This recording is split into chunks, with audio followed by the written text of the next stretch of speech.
Hi, this is Jeremy Arnold. I'm the author of Christmas in the Movies, 30 Classics to Celebrate the Season, and you're watching Mr. Media.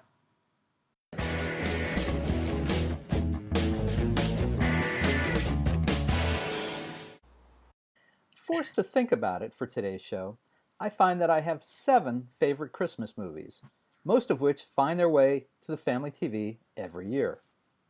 6 of those films are highlighted in a new book, Christmas in the Movies, 30 Classics to Celebrate the Season by Jeremy Arnold. They are, in order of release, It's a Wonderful Life, the original Miracle on 34th Street, Die Hard, National Lampoon's Christmas Vacation, Elf, and Love Actually. And I'm not at all surprised that number 7 doesn't make the list.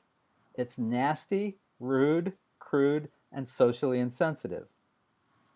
It's Bad Santa, starring Billy Bob Thornton, Bernie Mac, Lauren Graham, and John Ritter. Not actually Turner Classics Movies material, but a holiday classic in its own horrific, hysterically funny way. By the way, in addition to his new Christmas book, Arnold is also the author of Turner Classic Movies, The Essentials, and Lawrence of Arabia, the 50th anniversary. Jeremy Arnold, welcome to Mr. Media. Thanks for having me. And I was pretty sure that one missing movie was going to be Bad Santa, although I thought for a moment it might be Black Christmas. Do you know that one too? I don't know that one. What's that one? That's a slasher movie. It's known as really the first slasher movie. It predated the original Halloween by a few years, and it was directed by Bob Clark, who went on to do A Christmas Story. So that's a very bizarre 1-2 punch of Christmas movies from Bob Clark.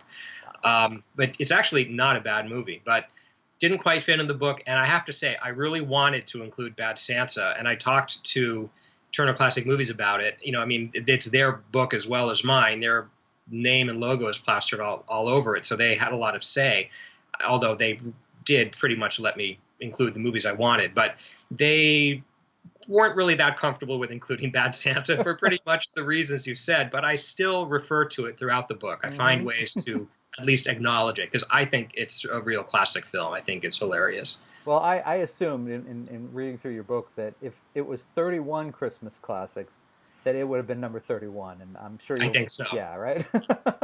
Well, you know, and it's funny, I hadn't even thought about this. You mentioned Black Christmas, which I have not seen, but when you said it was a slasher film, I now remember what I found the most horrific, and way beyond Bad Santa, I mean horrific and horrible, just nightmare-inducing movie related to Christmas. I think I was like 12 or 13 and saw the original Tales from the Crypt.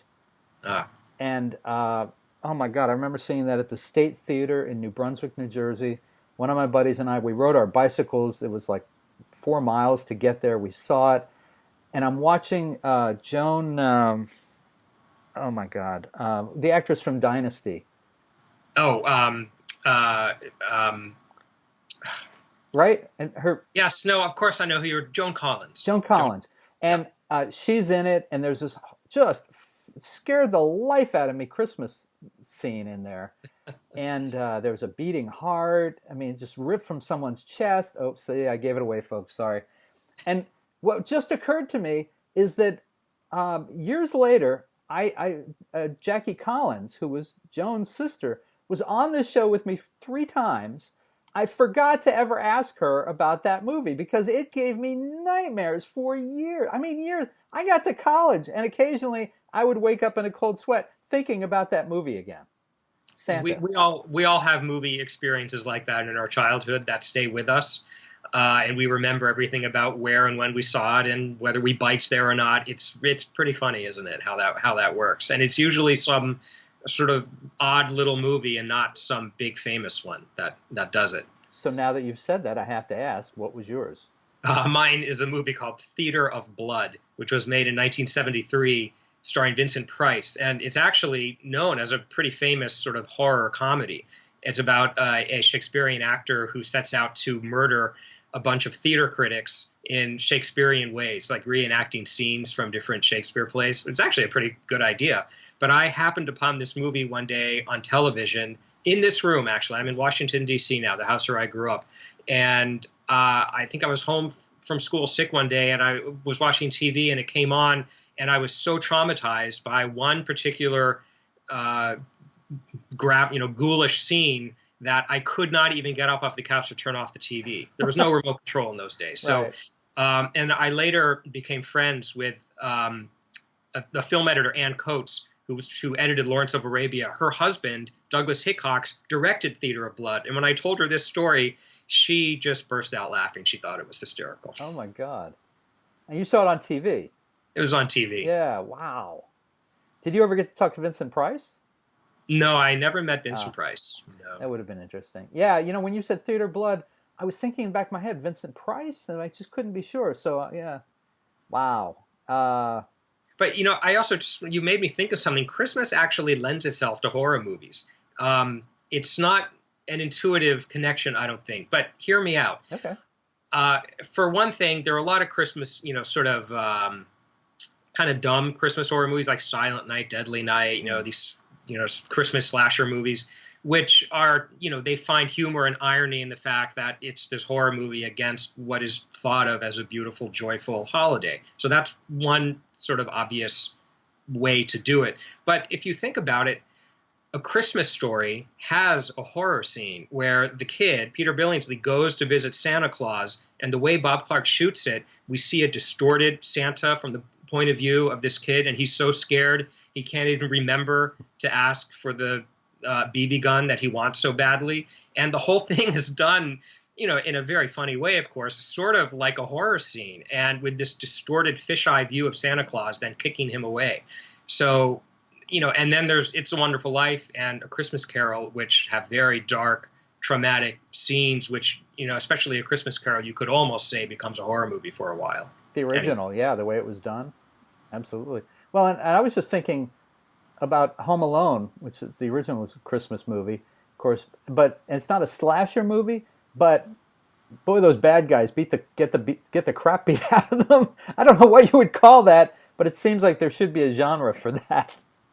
Well, that's sort of like in the tradition of, old Warner Brothers cartoons, Bugs Bunny and Daffy Duck cartoons where characters just get flattened, but then they just come back for the next scene. They're never it's in pain. Cartoonish violence. But yeah, the director of that movie said that on the set, he was not laughing during those stunts. He was terrified that those stunt performers were going to, break a leg or kill themselves, because they were really doing a lot of those things. Yeah, that hurt. I mean, that was like the scenes in that movie. It was Daniel Stern, right? Yeah, Daniel Stern and Joe Pesci. Right. And they would get hurt. It was like watching early episodes of America's Funniest Home Videos, where it seemed like everything was a shot to the nuts. Everything that happened. And it's just, ow, jeez. Anyway, well, we've had fun here so far, haven't we? Oh, yeah. Well, so the book, it picks 30 movies and declares them as classics. And that sounds like a lot of movies, but I have to assume, besides Bad Santa and Black Christmas, there are probably a lot that you had to leave out, or that you might have included in? Well, let me put it this way. At first, I just started with a long list of any movie that had some Christmas connection that was a favorite or was sort of well-known or was sort of interesting. Just to put everything on there to then see. I probably had 150 titles on there. And there are hundreds more movies that at least have a Christmas scene. But here's the thing. Part of the fun of doing this book was, for me, figuring out what my definition is of a Christmas movie. I don't think it's fair to say that it's any movie that has Christmas in it in any way, shape, or form. Because, I mean, what if you're in a war movie and there's a flashback to a Christmas scene because the soldiers are remembering that? Does that make it a Christmas movie? If that's the only reference, probably not. Trading Places is one that is often on these lists of movies of Christmas films. And it's a very funny movie. I looked at it again and, it made me laugh, and it was well done. And it is set over the Christmas period, but the Christmas season doesn't really inject a lot of meaning into the storytelling, into the way that the audience experiences the story. It's there, but it's not really part of what we walk away from that movie with. So when I started applying that, it was easier to take films off that list, including some very popular ones like Trading Places. But I also was able to include some lesser-known, older classic films that really, when I looked at them, I was surprised at how much Christmas or the season or some aspect of it is really part of the story. Mm-hmm. I was. It was interesting going through the list, and you can see from like my favorites. There's two early films. Yeah. What did I have? I had Miracle on 34th Street, and of course, It's a Wonderful Life. And I'll point out. Let me just plug Mr. Media here. If you like It's a Wonderful Life, two of the kids from that movie have been on the show. You can look up It's a Wonderful Life in the archive, and Zuzu and Yeah, Carolyn Grimes. right, and then the actor Jimmy Hawkins. They've both been on the show talking about that movie. Yeah. I'll just throw that in. But and then there's a big leap for me because there was a whole period of time there where I just wasn't that. None of those movies were. Me in St. Louis. I'm just not that interested in it. But and then suddenly we get into the 70s and 80s, and then you're back in National Lampoon's Christmas Vacation. What came down at the end? Obviously, we talked about Bad Santa, and you talked about Trading Places. Were there any other movies that, if it had been 5 or 10 more movies, that would have been included? Sure. I mean, but I think more of them are from the classic era. I mean, this book is what was done for Turner Classic Movies. So it's funny because I think a lot of people who will pick up this book who are Turner Classic Movie fans or love classic film and watch classic cinema all the time, they're going to be much more interested in the movies up to A Christmas Story. And then after that, maybe they'll be less interested in the modern ones because they want to read about Cary Grant and James Stewart and Margaret Sullivan and all the great old figures from the studio era. So it's kind of funny to hear you say the opposite, but I wanted it to appeal to everyone. I mean, I'm hoping that people who are more, who are more into the modern films, but maybe also know It's a Wonderful Life and Miracle on 34th Street, which I think even if you don't watch a lot of classic movies, you know those because of Christmas time. Maybe the book will inspire you to try one or two of the other movies from the 40s. And similarly, I'm hoping that people who are into the classics will try some more of the modern ones. And there are a few modern ones that are not that commonly thought of as Christmas films, like the 1994 version of Little Women. But there were some other films that didn't quite make it. There's one from 1947 called It Happened on Fifth Avenue, which is sort of a Capra-esque tale. There is also a more obscure 40s film called The Cheaters, which a lot of people like a lot. Trying to think of some more modern ones that didn't quite make it. I mean, Die Hard is in there, and some people might say, well, why not Die Hard 2? That's also set at Christmas. It's not really a Christmas movie. Like I write about how I think Die Hard really does fall into the tradition and uses the season as part of its story, but Die Hard 2 really is just sort of set against the holiday. It's actually interesting to look at them through that prism to see the differences. I just thought of another film. I remember being a child, and you grew up in the D.C. area. I grew up in New York, New Jersey area, and I remember that every Christmas we would see the original Miracle on 34th Street, but also, I'll probably get the title wrong. Was it March of the Wooden Soldiers? March of the with Laurel and Hardy. Oliver and Hardy. Yeah, it's also known as Babes in Toyland. That's it has yeah. titles. I think the original title was Babes in Toyland, and then it was retitled. I actually did consider that for the book, and I looked at it again, and it's entertaining. I just didn't think it would quite hold up to as many people who were maybe discovering it for the first time. It's not the best Laurel and Hardy movie, and I mean they're comic geniuses, and wouldn't want to turn people off of Laurel and Hardy just from that. I mean, it has some good stuff in it, but I see it more as a curiosity. But other people will disagree, and that's fine. That might be a good one for somebody to remake, actually, with the technology we have, and that's true. That's true. I could see. Just need a good comic team, like a buddy movie. More. Yeah. Anyway, nobody's listening to me for film ideas. All right, so how about this? Of the 30 that are in the book, and mostly we've been talking about movies that didn't make the book, I guess, but of the 30 that are in the book, could you recommend like your top 3 for anybody who it's getting into the holidays and they need 3 movies. They want 3 movies to watch with their family. What would you recommend? Okay, to watch with their family, because some of these, well, I don't know. I think you could watch all of them with your family, although some people might not want to watch Gremlins with their family because they might find it a little too violent or ghoulish. Well, Die Hard probably the same, yeah. Die Hard the same, although, here's another thing about Die Hard versus Die Hard 2.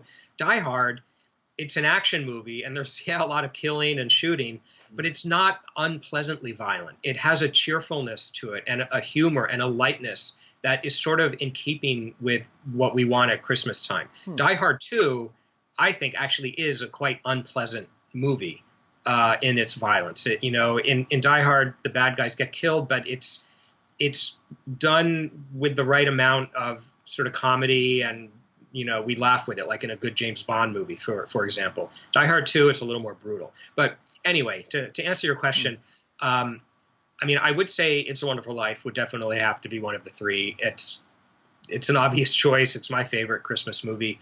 But, there's a reason for that. It really is. It's beautifully written, directed, acted, scored, the cinematography. It's just a beautifully mounted film. And what I like about it the most is that it covers a whole spectrum of emotion. People remember it or think of it for its really, really happy ending, one of the most joyful endings of any movie ever made. But we have to go through a lot of trauma to get that ending. And then it's this wonderful release. The movie puts James Stewart through trauma. It puts other characters through trauma. It puts the audience through trauma. Absolutely. It's about a man. It's no spoiler to say that it's about a man who is thinking of committing suicide. That's how it begins. And an angel comes down to show him what the world would be like had he never been born. And he comes to see the way he's affected many other people for the better without even realizing it. Well, that's a very beautiful, positive message. And it's certainly very relatable to anyone, because who hasn't, to some degree, ever wondered whether their life was worth it? Now, I don't mean to say people normally consider suicide, but we sometimes wonder, like, is this all worth it? Are we making a difference in the world? That kind of thing. And I think that's why it's so touching to people. Also, the way it shows family and the love in this family, but in an honest way. And it also, I think Christmas movies, they don't all have to be all lightness and joy and happiness, because part of the season, I say Christmas has to have a meaningful role in the story. Well, Christmas means many things to many people. And yeah, sure, it means joy and family togetherness, but it also means loneliness, alienation, family dysfunction. I mean, is there any family on earth that is not dysfunctional to some degree? No. If you're being honest, the answer is no. Of course. And so, and also commercialism, cynicism, these are all totally normal, valid ways to think about Christmas, and they're not mutually exclusive. You can experience all of these. And so It's a Wonderful Life is a Christmas film that really does explore many of those things I just listed, the whole spectrum. And it's interesting too, because of course any movie will be better if it has, highs and lows, positive and negative, light and dark. That's just good drama. But in terms of Christmas, I think it really plays a role. So that would be my first. Okay. My second, I'm going to pick another classic film that maybe is a little lesser known, but I would love people to discover, and it's called Remember the Night. It was made in 1940. It stars Fred MacMurray and Barbara Stanwyck, and this is 4 years before they made Double Indemnity, a great film noir, and it's a very different film. It's a very touching romantic comedy. It's written by Preston Sturges, directed by Mitchell Leisen, and it's about an assistant DA in New York who is prosecuting a woman, Barbara Stanwyck, for shoplifting. And it's just before the Christmas holiday, and the case is put in recess until after the holiday. Well, she's going to spend the holiday in jail. So Fred MacMurray, the prosecuting attorney, he feels sorry for her, so he bails her out just so she can go home for Christmas. And then through plot device, he ends up driving her to Indiana because they both live, they're both going to their childhood homes in Indiana. And I think it's Indiana.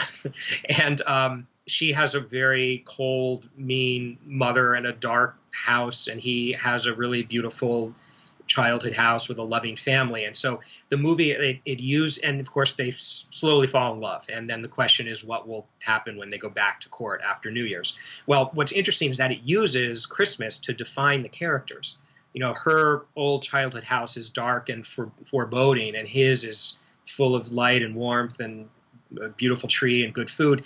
And, we instantly can see these things and know what we need to know about their characters, all from what we know about the rituals and the visuals of Christmas in our own lives. So from that perspective, it's actually a really interesting and very pure Christmas movie. It's it's interesting that you picked that one because that was the one on the list. There's a couple on the list that I have not seen, quite honestly, and that one interested me because of Double Indemnity. And big fan of Fred MacMurray movies. I watched My Three Sons later, and it was always interesting to discover that he had this whole previous life as a movie star. Seen Double Indemnity many times, and I looked at this. First of all, I have to say, he's incredibly handsome in these pictures that you have from Remember the Night. And it's, by the time of Double Indemnity, he starts getting that hangdog look a little bit. And it's not quite, here he's got that, there's a picture of him with this curly hair, and it's just like, who is this guy, That was the one on the list that I wanted to make a point with my wife of saying, we need to record this. If hopefully TCM will run this season and record this, because this looked like a fun, I don't know about fun, but it looked like a good one to watch. So I'm glad that made your list. What's number 3? I'll tell you, before I get to number 3, I just want to add that there's another Christmas movie in the book which also has Fred MacMurray, where he does have the hangdog look, because he made it right before My Three Sons, and that is The Apartment, the Billy Wilder film of 1960. Right. And this was an interesting one to do, because it's one of a few movies in the book which are like bona fide classics, but they're not always thought of as Christmas movies. Like, I had never really thought about The Apartment in that way, but when I saw it in other people, every website on the planet seems to run a list of the best Christmas movies at some point in the season. So I was looking at the list just to see, if I had if I would come across any ideas that I hadn't thought of. And The Apartment was showing up, so I looked at it again, and it is mostly set during the season, and it really does use Christmas as sort of a counterpoint to a lot of what's going on in a very conscious way. But Fred MacMurray in that film, just like in Double Indemnity, actually, Billy Wilder in both films convinced him to play this nasty character when he'd been known for this, more upbeat, likable, good guy personality. And he did it, and he's very effective in the role. He's a real son of a bitch in The Apartment. I mean, he's a real nasty character.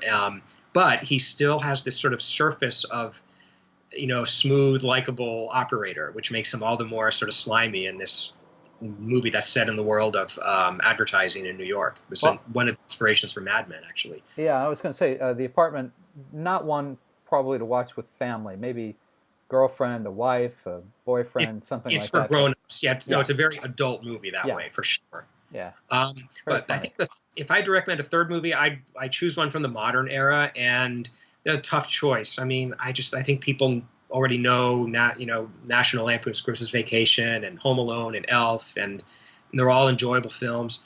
I would actually try and steer people towards Little Women, which the 1994 version, which is the third big screen version of that film. There was one in the 30s with Katharine Hepburn. There was one in the 40s with June Allison and Elizabeth Taylor. But this one with Winona Ryder as Jo, I think, is just about perfect. And men watching this, don't let the title Little Women scare you away. It's really, anyone who loves movies will enjoy this film. Christian Bale is one of his early roles. What's interesting about it is that it was actually specifically made as a Christmas movie. In the novel, there are scenes set at Christmas time. So it wasn't, a stretch to have them in the film. But the only way they could get a green light from the studio to make this movie was when they pitched it to them as a holiday film, so that the studio would see the marketing angle. And I remember it did. It opened right at Christmas. The posters were full of sort of Yuletide imagery, and the Christmas time scenes in the film are amplified more than they are in the novel to sort of justify all this. But it doesn't feel like it's out of place, because the whole movie is about family. The March family, trying to stay together. That's really what the core of the film is. And that is the most common kind of story for any Christmas movie, something having to do with a family. And it's warm, it's beautifully done. I really couldn't recommend it more highly. And it will be on TCM in December. It's from the 90s, but it's one that they are showing. Little Women is one of those films. I think they're doing another remake right now as we're talking, I think. Where it's been shot. It seems like a little like A Star is Born, and that every generation seems to feel that they have to have their own version of that movie. That's right. Yeah. That's right.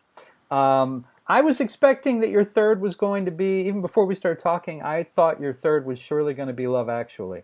So that's interesting. That's when I was. I have to say, I will admit that I was not a fan of Love Actually before doing this book. I always found it a little cloying. Like it had some of the storylines were good. The one with, the rock star. Why am I blanking on his name? Oh, Bill Nighy? Bill Nye. That's my favorite storyline in the film. But, my publisher and editor, TCM, they really wanted it. So I looked at it again, and I have to say, I really did grow to respect it more than I had, because I could really see what it was doing and how it was using Christmas to see. Here's the thing. In a lot of Christmas movies, I said a lot of these movies are about family. Well, they're not all about, biological family. Right. You can make a family out of coworkers, out of any group of people, a group of people stranded together somewhere. Well, what's so interesting to me about Love Actually is that you have 8 or 9 stories, each with 2 or 3 or 4 major characters. So that's a lot of characters total. And most of them don't know each other in the film. It's only the audience that sees them all. Mm-hmm. But they come to feel like a family to us in the audience, only to us, not to them.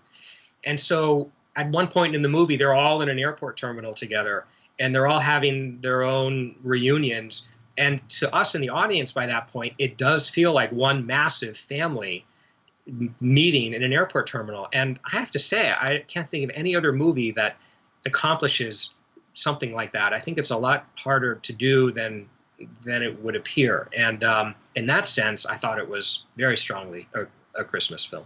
That movie always brings a tear to my eye, no matter how much I fight it and I know it's coming. I'm surprised over the years how many times I've seen it and sat through it. And now, of course, you look at it, and pretty much the entire cast went on to very big careers. Oh, yeah. That's also a very interesting and entertaining thing about it, too. And it's also one of the movies in the book that has really become annual appointment viewing for millions of people. Mm-hmm. People watch the same Christmas movies every year. Not all the movies in the book, I think you could say that about. Certainly more of the modern ones, because I think in this era, a lot more Christmas movies are made with that intention. Certainly Elf was. I know Jon Favreau said when he started, he wanted to make a movie that people would, go back to every single Christmas. And he did it. And Love Actually has become that way. I don't think it was intended that way, and it wasn't at first, but it has definitely become one that people like to go back to every year. Do you worry about the further and further we get away from the black and white film era? Do you worry that those movies will just? There's TCM, of course, but do you worry that the new generations will just never see those movies because they're just not interested in black and white? They probably can't even understand why we ever had black and white movies. I don't know. I don't know if the argument over black and white, there are still music videos made in black and white. There are black and white options on your iPhone, as a filter, and people use them. So it's not like black and white is totally dead. It's still, you see it on TV commercials too. I would say though that if there are any films that will survive the lessening availability of classic films, it would include films like It's a Wonderful Life and Miracle on 34th Street, because they're already so much a part of our culture every December. It's a Wonderful Life will always, I assume it has always been on NBC on Thanksgiving and on Christmas, and they have the license to do that, I think, for many years to come. Mm-hmm. So that's there. Wizard of Oz, which is half in black and white or partially black and white, same thing. So, and Miracle on 34th Street, maybe, I don't know. I don't know if that is still as much in the popular culture as ever. I think it is. I think, the older generations still show that to their kids and grandkids. Casablanca, not a Christmas film, is another one that will always be alive. So there are these films that will always be around, which if people love them, then that will inspire them to look for others from that era. The problem is that right now TCM is one of the only places that shows those films consistently, and a lot of people don't have cable anymore, and TCM is on cable. So, they had a streaming service, Filmstruck, which was just announced it was 2 weeks ago it was going to be canceled at the end of November. So that's about to be off, off the air, so to speak, as well. So, there's physical media, but only diehards like us still collect physical media. I've never stopped collecting it because I always was suspicious that all these films I love would not survive in the streaming world. I hope something comes to replace Filmstruck and that they come back. But yeah, we're entering a period right now, it seems, where it is harder to keep these films, in the public sphere. It seems like it was at least a generation ago, I don't know how many years ago, that Ted Turner made the movie industry crazy by colorizing a lot of black and white films. Do you know, does TCM still play the colorized versions of some of these films? No, it does not play the colorized versions. It's funny, I was just talking to someone about this recently, and they made the good point that one good thing that came out of the colorization thing was that it necessitated the preservation of those films' negatives or their original elements, because they were going in there to, add color to them. So they had to preserve them and keep them in good shape. So there is that. But I don't think the colorization is really a thing anymore. I'm sure there are a few DVDs out there that still have colorized versions, but in some of those cases, they have both versions in the same package. So I think that was the time where we all hated Turner for that reason, but now I think we love Turner because of TCM. Yeah. I was going to say, so we're long past the days where Ted could call up the studio and say, "Hey, play the colorized version of Miracle on 34th Street, will you? Yeah. I'm sitting up. It's 2 a.m. I want to see it. Put it on now." No, I can tell you the people at Turner Classic Movies right now, they're like us. They don't stand for colorized black and white films. All right. So, in researching the film, we talked a little about, going in and looking at other people's lists and getting this together. Were there any of these films that you just had never seen before that you found for the first time for your own purposes? Yes, and I'm actually embarrassed to tell you that I had never seen Gremlins before. Oh my God! When Gremlins came out, I was 13 or 14 years old, or something like that. I don't know. I think. Yeah, I don't know why I never saw it. I think I had the impression it was very gory, it was like a real horror movie. It was really kind of disgusting, and that kind of turned me off from it. And I heard about the microwave scene, and I thought it was disgusting. But so when I finally saw it, within the last year, I had a little bit of trepidation because of that lingering suspicion. But when I saw it, I couldn't believe how great it was. What a masterpiece! So funny, much more funny than scary. Certainly. It's really not that scary. It's just lightly scary. Joe Dante was the perfect director to do a film like that. And it sends up a lot of traditions of Christmas movies, too. It's sort of about Christmas movies as well as sending up Christmas. I just love Gremlins. I think it's great. That's funny. And there's one of the older films I'd never seen is a sort of obscure one called I'll Be Seeing You. With Joseph. That one either. Yeah, it's Joseph Cotton and Ginger Rogers in 1944, I think, made during the war. And it's a really beautiful romance, very sort of tender and sensitive love story where he's a returning soldier and he has shell shock. And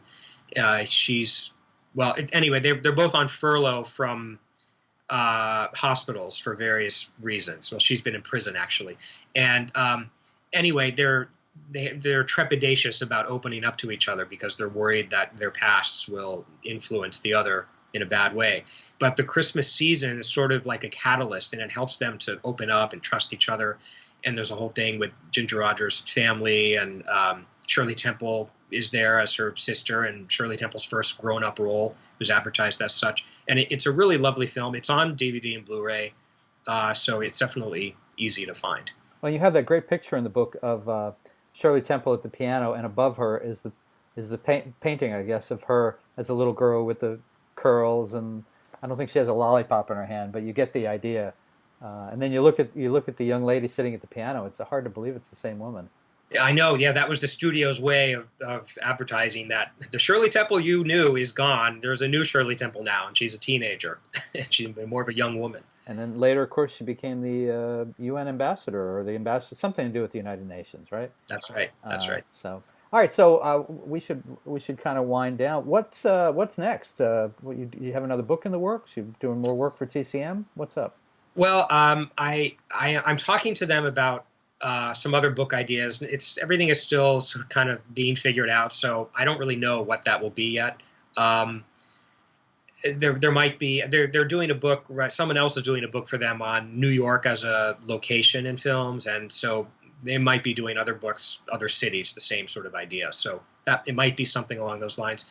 But in the meantime, I've been writing for the TCM website for, I don't know, 15 or 16 years. I've probably written 600 or 700 programming articles for their site. So if there are movies on TCM that you want to learn more about, you can go to the website and find pieces by me and many other writers, which hopefully they're all well researched, not actually researched, and not the kind of thing on you find on IMDb or Wikipedia where you're not sure if you can trust it. It's just a way to inform people a little more about these films. And I do all sorts of other freelance writing. I've done a number of commentaries for Blu-rays and DVDs. I'm doing one in a month or two for the Lavender Hill Mob, which is an old favorite of mine. So yeah, there are a few things going. Cool. All right. Well, folks, listen. You can find Jeremy Arnold's latest book, Christmas in the Movies, 30 Classics to Celebrate the Season, in great stores everywhere, or you can order it right now at a great price at MrMedia.com. If you are watching this on MrMedia.com, below the video you will see the cover of the book. You can click on it. It'll take you to Amazon. I understand in 30 minutes or less they can have a drone to your house. I don't know that that's true. That's just, I make that up. But they can usually get it to you in a day or so, depending on how fast you need it. Jeremy, is there a website you want people to go to find out more about you or the book? I would say, not me, but if you go to the Turner Classic Movies website, you can find out more about the book. That's just tcm.com. And by the way, I also just want to add that 14 of the movies in this book are being shown on TCM throughout the month of December on weekends. So that's almost half the book. Remember the Night, one of those? I believe it is, yes. And there are also 3 that have never been on TCM before. One of them is Little Women, and the other 2 are films that are otherwise very hard to see right now, and they're not on DVD in this country. And those are called The Holly and the Ivy and The Trail of Robin Hood. So and it has nothing to do with Robin Hood. If you can tell me why it's called Trail of Robin Hood, I'll send you a free book. So I would say look for those. I think a message to the folks at TCM. I think Jeremy just earned his keep by promoting multiple showings on your channel. What about are you on Twitter or Facebook? Any of that kind of stuff? Sure. People can find me on Twitter at JT_ARN. All right. Good. I am writing that down myself. All right. Well, listen, Jeremy Arnold, it was a lot of fun to have this conversation for the holidays. And thank you so much for joining us today on Mr. Media. You're very welcome. It's always fun to talk Christmas movies. I think it is for anybody.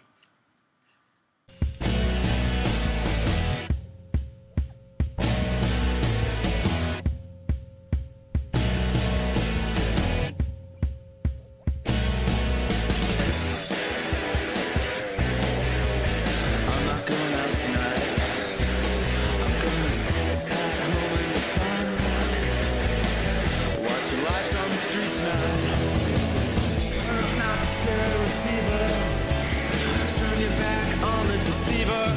It's a bad idea to believe her. A bad idea to believe her. Turn up the stereo receiver. Turn up the stereo receiver.